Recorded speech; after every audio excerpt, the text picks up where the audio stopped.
I'm hungry for delicious food. Cheap, easy vegan food. Let's go. Cut each Brussels sprout in half, like so. Dump 1 pound of them into a pan. Boil it. Oh, grab your parchment paper and put it on a pan. On a tray, I mean. I'm gonna use whole wheat flour. Get 3/4 cup of flour.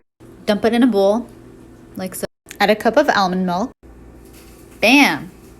Add some salt. Bam. Add some pepper. Bam. Now mix it. Keep in mind you can use any kind of flour you want, even white. Alright, you're gonna dump each of these like so.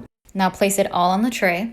Now cook it for 15 to 20 minutes. Dice up 4 garlic cloves. Place it in your bowl. Now dice up some ginger. Dump it in your bowl. Alright, now we're gonna make the sauce. I don't have peanuts, but I'm gonna use some cashews. Get some cashews, dump it in there. Add 2 tablespoons of vinegar. Hoisin sauce.